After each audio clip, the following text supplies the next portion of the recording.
Every year, the devastation of brain damage from lack of oxygen leaves thousands of children completely helpless. 6 years ago, Shireen and Hareen Hulugale and their family fled the war in Sri Lanka. They found a better life in America. Then tragedy struck when their 3-year-old son, Siddharth, fell gravely ill. He suddenly got a fever, and we went to the doctors, and we were told it was the flu. Well, a day later, we'd already been 3 times, and we took him to the hospital, and he was diagnosed with meningitis. And by then, he was in septic shock. The disease had almost completely overtaken his body. So he remained in either comatose or semi-comatose state for most of 6 months.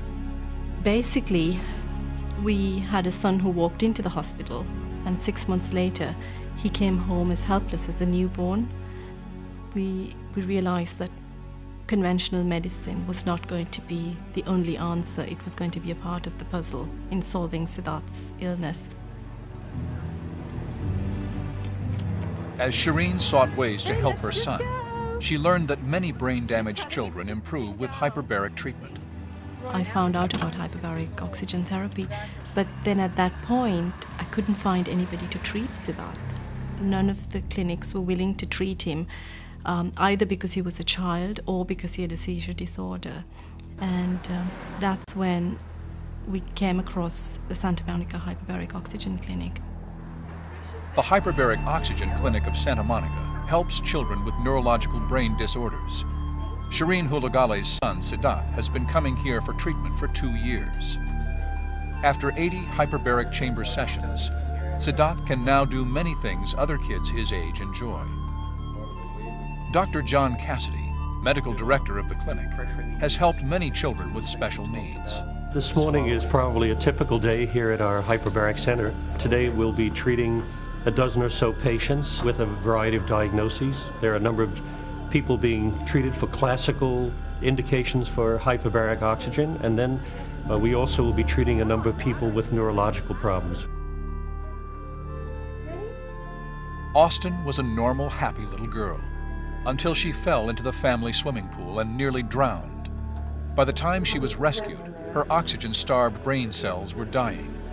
Traditional medicine didn't seem to have many answers for her case. We've had to go through all kinds of alternative therapies, and my one suggestion is do not listen to doctors only, because there are many alternative therapies that help that doctors say won't help because they don't know. They're not educated. So they say, oh, that's a fad therapy. In many countries, such as England and Japan, hyperbaric oxygen therapy for brain injuries is common practice. In the United States, however, it's still controversial. Andra Kratcher knows this treatment is helping Austin. I've seen changes. I've seen changes in my daughter. I've seen changes in the quality of her life. And now she retains. Now she looks at me in the face. Now she brings her hand to my face and she touches me, where she didn't do that after this accident. She didn't do that for 2.5 years, not until we started this therapy.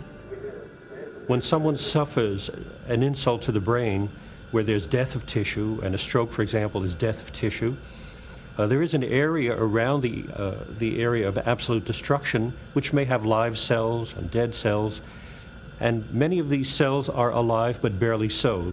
According to Dr. Cassidy, the science behind the improvement is simple. A cell will die if it doesn't get enough oxygen. Cells that get barely enough will stay alive but won't be able to function normally.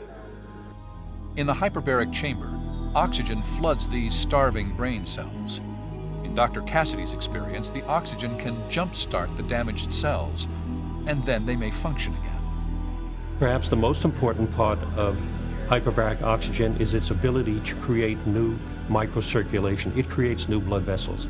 So what we're doing basically are waking up these cells that have a potential to be put back to work, and then we're guaranteeing them a blood supply so that they stay functioning and there's no backsliding or loss of function when you stop the treatments. Cameron is cerebral palsied. His brain damage was caused by what is called an anoxic event, the lack of oxygen at birth. Today, Cameron will be ending 35 treatments in the hyperbaric chamber. We have seen drastic changes in Cameron. People that don't know him might not notice it. He's cerebral palsy. But the family, his occupational therapist, his speech therapist, and school have noticed him initiating more on his own. Parents with handicapped children must devote 24 hours a day, 7 days a week to watchful care. Even the simplest of tasks, like holding a spoon to eat, may be beyond the child's capabilities. One thing you want with children that are handicapped, you want them to be independent. And I've always wanted Cameron to be more independent, to do more on his own, and I think this treatment will help do that. Go get the stool to climb up on. Dear. Go get it. Other one. Here we go. In terms of the quality of life of not only of that family but that child, we have no real way of measuring that. It means something entirely different to that family. So I think the medical community, because we're not seeing huge gains, profound things, oftentimes, once in a great while, you might see, a miracle case here and there. But overall, the gains are conservative, modest, but when you add them up, they do become profound to these families.